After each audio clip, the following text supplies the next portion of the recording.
are the biggest positives that you take away from the preseason? I'm tired of carrying this show tonight. Yeah, Big Game and I are just Put us on your back, Rob. You know, I look at this team and I look at the energy, because when you look at guys that are 12 to 15 years, sometimes they don't have the energy to come out during the preseason. It's like these guys have been waiting to say, you know what, we're just going to tease you a little bit. But they came out with the energy. They came out excited. They came out with a little continuity. I like the way they had the rapport with DJ. I like the little new play they got, a little wrinkle they added where the guards drive baseline. They throw it over the top to AD.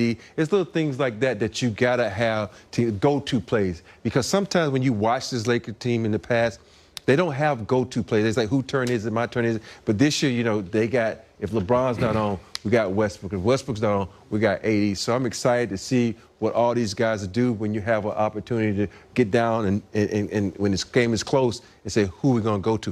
It keeps the defense on their toes. And then there's a guy like Melo that could get buckets. Yeah, too. True. I think it's going to be important, you know, because they had so many weapons. Westbrook's a closer. AD's a closer. LeBron's a closer. You know, Carmelo, as you mentioned, can close, you know, hit the winning shots. So it's going to be interesting to see their unselfishness and their trust in one another to be able to, you know, take it down the stretch, because they're going to have multiple options. And I think the more unpredictable they are, the more dangerous they'll be as a team. There's no question, too, Ali. I mean, this team, listen, yes, they added shooters, and they have to be better from behind the arc than they were a year ago. But make no mistake about it, this team will be an attack the paint sort of team. Absolutely, and it's fun. And I think that's where the time kind of falls in. Getting on the same pace and the same level as one guy who's going to have the ball in his hands a lot. I mean, how many times did I, just in the room watching the game tonight, say to you guys, he is so fast, Russ. And I think you said it right at the top of the show. It's maybe more so the other guys getting adjusted to him in that speed as we look for him to be the best version of themselves. Geeter, I think also you were probably out talking to the Dodger fam. I FaceTimed you, and these two answered. And Austin Reeves, we talk about the depth of this team, and right now they haven't been able to see it all because of the injuries. But, man, for a guy who came in on paper as your 14th guy, he can, I know we're talking about him a lot, but wow, he continues to impress. I'm telling you, those guys that are ahead of him are looking in that rearview mirror. He's like this, yeah, I'm coming, because there's a place for him on this team. So everybody's going to have to step up to the plate and go hard in the paint for him to not take this spot. We're not ready to call him Team 36015 yet and like put him in with the big three. But you'd have to break that down for Brez. He has no idea what that means. 360. He's younger. Dave made that up. Dave Ramazano. He's younger. I can't take credit. He's younger, and he does more than the veterans do on both ends. Overall, he does more intangibles. He shoots the ball. He defends. So that's the youth is going to put a lot of pressure on some of these guys. They were having the same conversation in the newsroom as we were in the conference room watching, too. Just his ability to kind of catch and shoot quickly and in rhythm, not dropping his hands. Yeah. He's technically a very good basketball player, You know what, if you go back and watch this game, there's a play that, to me, said this guy is a very intelligent basketball player. The ball kind of trickled out. LeBron ran to the corner, and then Carmelo's up top. Everybody in the world would have gave the ball to the best man on the planet, LeBron. But he was like, nope. Carmelo just hit a jumper. And he kicked it to Carmelo up top for another three. And for me, that's a sign of maturity, a sign of a guy saying, you know what, I'm going to play this game the right way. Because there's a lot of guys that have been scared, like, oh, LeBron wants to give it to LeBron. But he made the right basketball play. Lay it up and in. And as we all know, that's how you earn respect from a guy like LeBron James. With your IQ, Rob, to your point. 4 years in college.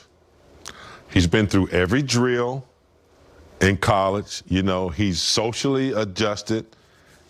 Not like AAU, where he's coming right out of high school. That's a lot to deal with.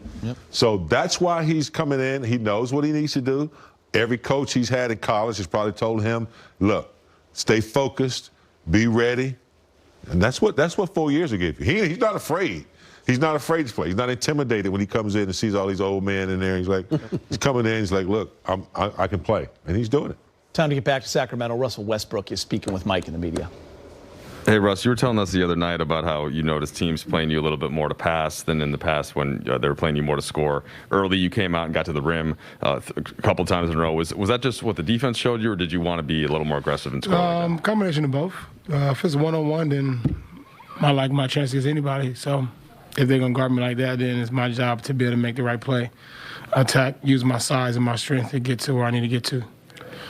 And then just generally speaking, did you notice some things clicking a little more, just an additional day for you and LeBron and AD together? This time you play a little bigger, but what stood out to you? Yeah, just we had some spurts throughout the game where our pace was high and got some stops, got in transition, got open looks, which you can ask for. And, there's some positive we can take, from the night.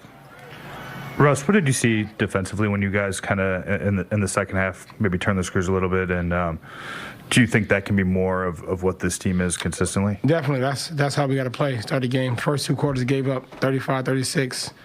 Third and fourth quarter did a better job of 21-point quarter, 24. So that's what we got to lean on, because when we get stops, it's very difficult to stop us in transition. Is that just attention to detail?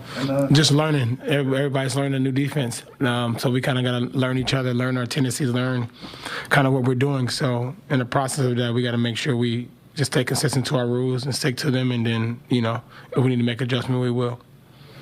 Zooming out, big picture, what are you most encouraged by from these 6 games heading into the regular season next week?